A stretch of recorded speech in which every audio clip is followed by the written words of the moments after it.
The desert shook under the weight of silence. A black helicopter loomed in the heat, blades frozen, shadow stretched across the pad like a grave marker. Dozens of eyes stared, waiting for a sound that never came. A mission hung by a thread. Medical crates sat strapped and ready, yet the machine refused to breathe. Each tick of the clock carved deeper into the waiting silence. Officers barked into radios, voices sharp, urgent. Technicians hovered over glowing screens that told them nothing. Every number flashed green, yet the bird remained cold steel. The air tasted of dust and failure. One more minute lost, and the mission might collapse. One more wrong step, and lives across the ridge would vanish. And then, movement at the edge of the pad, not the helicopter, someone else. An unexpected figure walking into the storm of doubt. What happened next would burn itself into memory forever. And it all began here, on the searing concrete of Fort Gray Ridge, under a clock that would not stop counting down. The desert air wavered above the landing strip, heat rising in waves. Sand scoured across the tarmac like a warning. The helicopter sat motionless, black blades tilted against the white Sunday. On its side, stenciled letters read, Raven 12. It was supposed to launch in less than an hour. Instead, it was dead weight on concrete. A digital clock glowed on the operations board. 47 minutes, 0 seconds. Each second dropped like a hammer.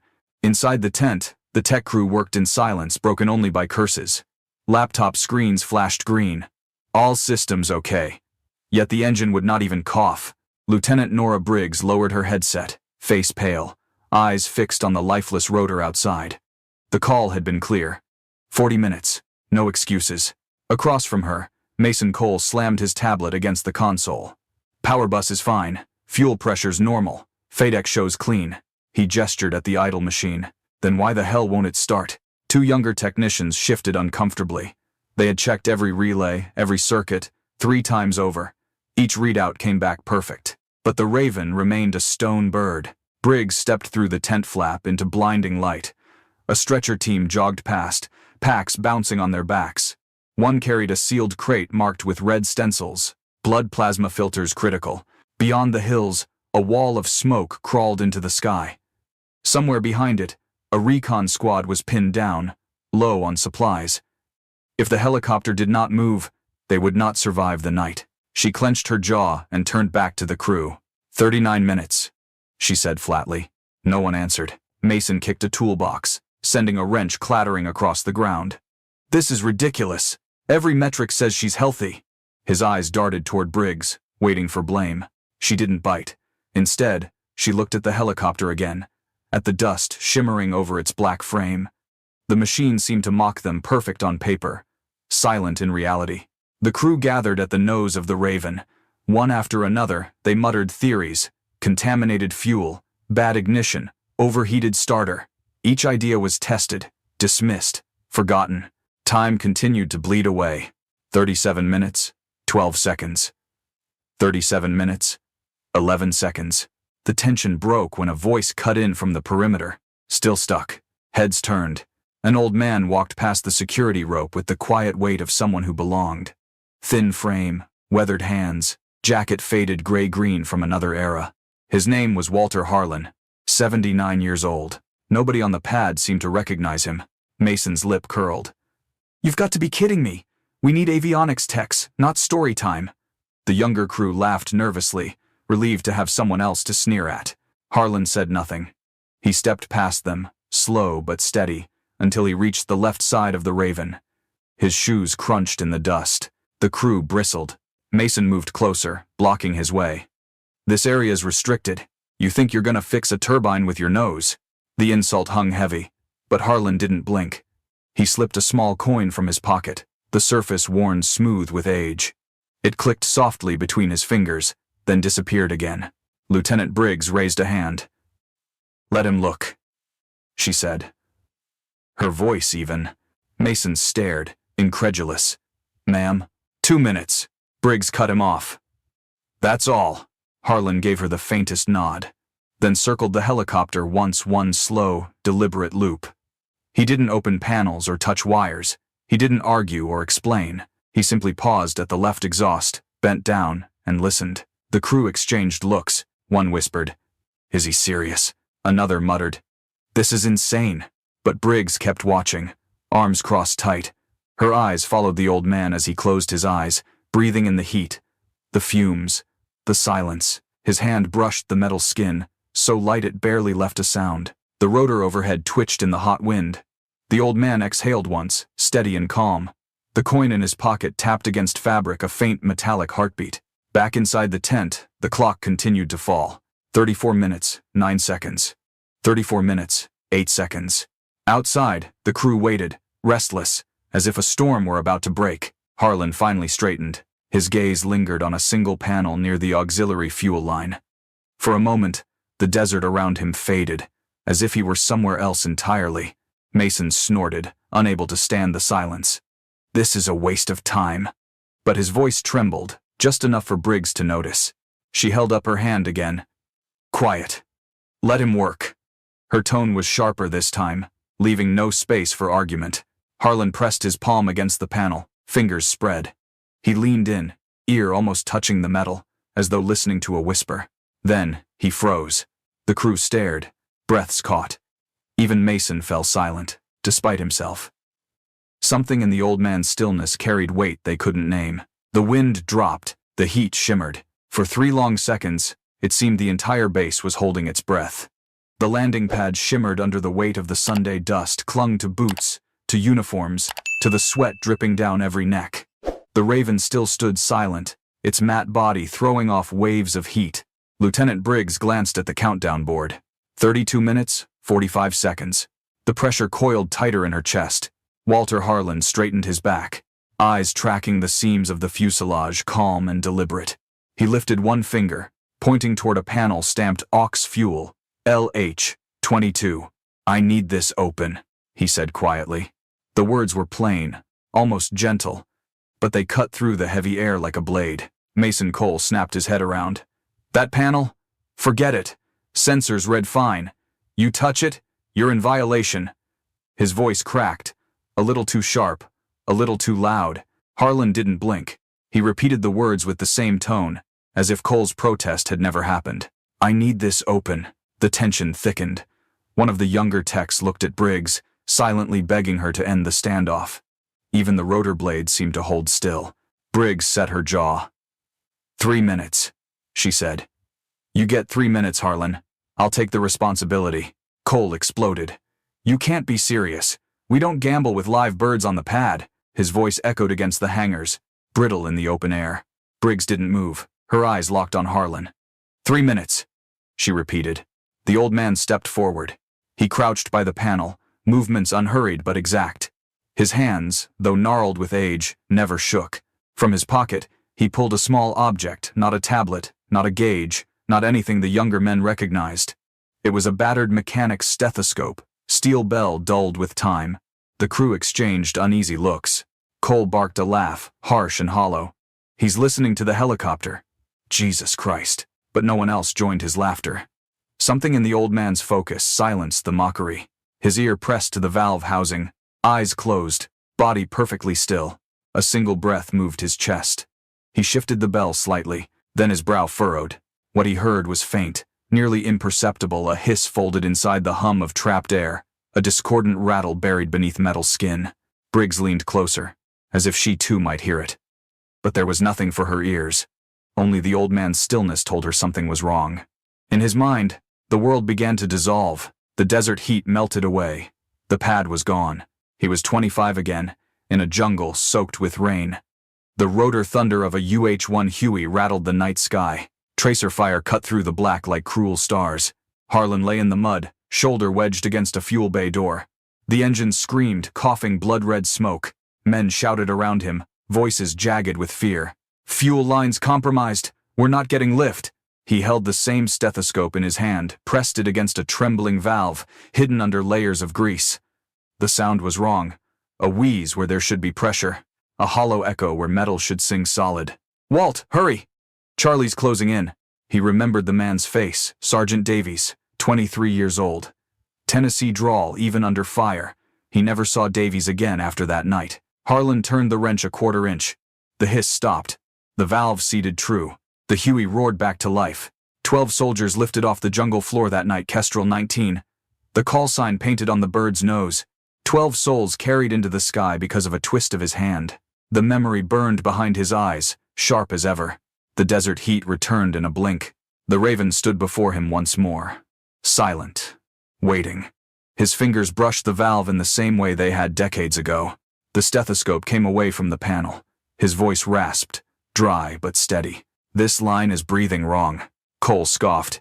"Breathing? That's not a technical term," but even he didn't step forward. Harlan turned the valve slightly. Metal gave a reluctant creak, stubborn from years of neglect. He listened again. The hiss had changed sharper now, angrier, revealed by the movement of his hand. It was the sound only he could recognize. He set the stethoscope down, eyes lifting to Briggs. "Prime for 9 seconds, no more."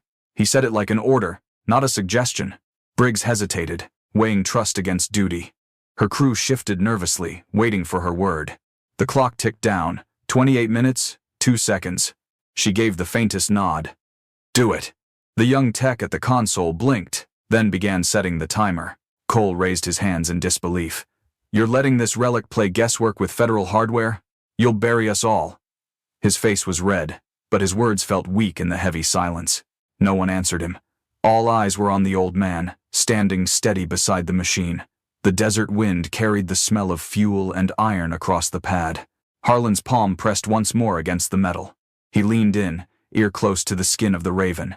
Every muscle in his body seemed tuned to one frequency. The coin in his pocket tapped again, soft against fabric. Kestrel 19. A memory, disguised as scrap. Briggs tightened her grip on the edge of the console. The tension felt unbearable. "Stand by," she whispered. Harlan stepped back, giving the crew room. His face betrayed nothing, but inside his mind, the jungle still echoed thunder and fire waiting for the answer of a machine. The clock on the board glowed like a wound. 27 minutes, 59 seconds. 27 minutes, 58 seconds. Each second pressed harder against the crew's nerves. Lieutenant Briggs gave the order. "Prepare pre-prime, 9 seconds only." Her voice was steel, no hint of doubt. A junior tech's fingers shook on the console. Fuel pumps hummed alive, deep in the belly of the raven. The sound rolled across the pad, low and dangerous. Walter Harlan watched with stillness carved from stone. His hands stayed loose at his sides, but his eyes never left the panel. Every flicker of sound seemed to live inside him. The prime sequence ended. 9 seconds exactly. Silence fell heavier than before. Cole burst forward, voice raw. "This is madness. You'll burn the turbine." He jabbed a finger at Briggs. "You'll answer for this." Briggs didn't flinch. "Engage starter." The command cut clean through the air. The whine of the starter spun up. Rotor blades twitched, straining against the air. But the engine refused to catch. The raven coughed once, then dropped into silence. Cole threw up his hands in triumph. "There. Proof." "He's wasting time." The crew shifted nervously. Some stared at their boots, others at Harlan. The old man didn't move. Instead, he stepped closer to the console. "Again," he said. This time his voice carried weight unarguable. Cole laughed bitterly. "Again? You'll destroy the igniter." But no one echoed him. Harlan lifted his hand, pointing calmly. "Change sequence. Bleed air before spark." His eyes stayed locked on the machine, not the people. Briggs hesitated. Her chest rose and fell with a sharp breath. Then she nodded. "Do it." Cole's face flushed crimson. He turned away, muttering curses under his breath. But the crew obeyed. Switches clicked. A new order lined itself across the console. The starter began its climb again. The rotor moved a low, rumbling throb shook through the pad. RPM needles wavered, then climbed. Harlan closed his eyes. The sound told him everything. It was alive again. The raven's turbines roared, deeper, angrier. Smoke hissed from the exhaust, thin and white. The rotor blades turned steady, gaining momentum. The air grew heavy with vibration. Loose gravel danced on the tarmac. The smell of burning fuel mixed with dust and heat. For one terrifying second, the engine faltered. The vibration dipped, threatening collapse. Harlan raised one hand sharply, palm outward. "Hold steady. Don't cut." His voice thundered against the storm. The crew froze, obeying the impossible order.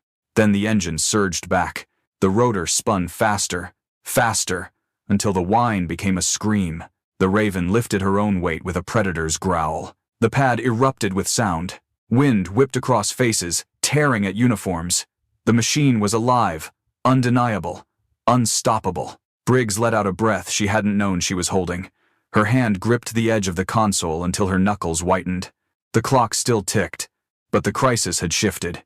Cole stood speechless. His earlier defiance wilted in the roar of the helicopter.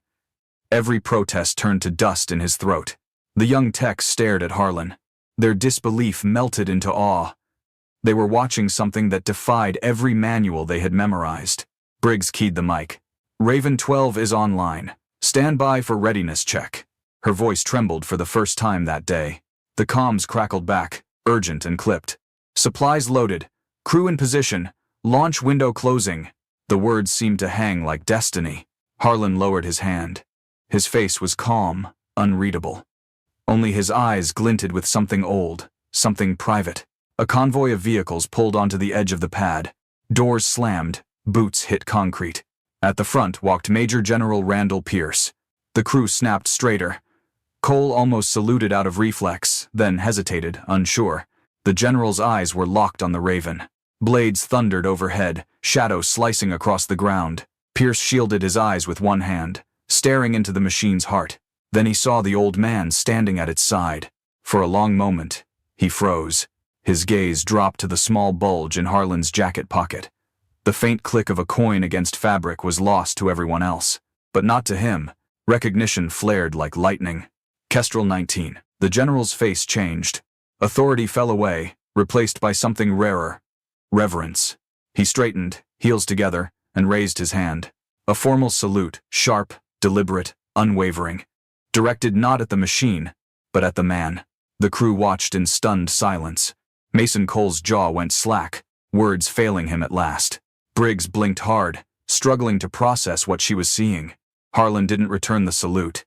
He simply inclined his head, a gesture almost too small to notice. Then he stepped back, letting the Raven own the sky again. The general lowered his hand. He leaned toward Briggs, his voice pitched low.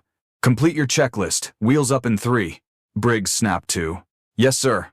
Her crew rushed to stations, energy renewed. Cole lingered at the edge, red-faced and silent. For once, he had no commands to bark, no doubts to spit. The roar of the Raven drowned out his pride. Harlan stood still, a solitary figure in the storm of preparation. His jacket whipped in the rotor wash, but he never lifted a hand. His eyes stayed on the machine, listening even now. Briggs shouted above the noise. "Checklist complete. All systems green." Her voice carried confidence born of fire. The clock read 12 minutes, 14 seconds. They had clawed back precious minutes from the jaws of failure, enough to save lives waiting beyond the hills. The general gave a single nod. "Launch on my mark." He turned once more toward Harlan, then back to the pad. The Raven's blades blurred, invisible in their speed. Dust stormed around the perimeter, swallowing the crew in grit. Engines thundered like a living heart. The machine was ready. The mission was possible again, all because of one forgotten veteran. The Raven shook the earth as it reached full power. Rotor wash tore across the pad, whipping flags sideways. Every loose sheet of paper vanished into the storm. Major General Pierce lifted his hand. "Launch." The single word was swallowed by the thunder. The Raven lifted, nose dipping once, then steadied. Its shadow swallowed the crew, then slid across the pad. The machine climbed hard into the blinding Sunday. Inside, medics strapped down their crates. Their eyes met for a brief second, silent gratitude passing between them. The mission that had nearly died was alive again. On the ground, Briggs held her salute until the Raven cleared the perimeter. Her chest heaved, the tension draining out at last. She let the salute fall, sweat streaking down her face. Cole stood behind her, silent. For the first time all day, he had no words left. Even his anger had burned itself to ash. The countdown clock froze at 9 minutes, 51 seconds. They had beaten it, barely. Pierce turned back toward the old man. Dust clung to Harlan's jacket, his hair silver in the storm. The general's voice dropped, meant only for him. "Kestrel 19, sandstorm night. We thought the engines were gone." His throat tightened. "You carried us out. Sergeant Davies talked about you until the day he died. None of us forgot." Harlan's eyes flicked toward him, then back to the empty sky. He said only one line, quiet but unshakable. Machines breathe when men need them to. Pierce didn't press further. He understood what wasn't said. Some histories lived best in silence. Around them, the crew moved with renewed urgency. Cables rolled, tools clattered into cases. The pad returned to order, though nothing felt the same. Briggs approached slowly. Her salute was sharp, almost too sharp. "Sir, the Raven will rendezvous in 18 minutes. Pierce nodded but didn't answer. His gaze lingered on Harlan. The coin in the old man's pocket clicked once more, faint and final. Cole tried to step forward, then stopped. His pride chained him, heavier than any order. He turned away, shoulders bent under the weight of what he had seen. Briggs glanced at Harlan, then at the general. 1,000 questions burned behind her eyes. None reached her lips. The pad fell quiet once the dust settled. Only the hum of cooling turbines remained. The silence felt almost holy. Harlan walked toward the perimeter fence, each step unhurried, measured, final. No one moved to stop him. The general watched until the old man was nearly gone. Then he spoke, low, almost to himself. "History stands on its feet, even when the world forgets." Briggs heard him, but kept her silence. Some truths were meant to linger without reply. She only looked at the horizon where the Raven had vanished. Above the desert ridge, a faint trail of smoke marked the helicopter's path. Somewhere beyond that ridge, men would live because of this flight, and because of the hands that had once saved them before. The pad was empty now. Only scuffed dust and fading echoes of thunder remained. Walter Harlan had already disappeared into the heat. But the coin in his pocket, worn smooth by 40 years of remembering, still carried the weight of 12 lives saved under a jungle moon. Kestrel 19. The bird that flew when no one believed it could. Just like today,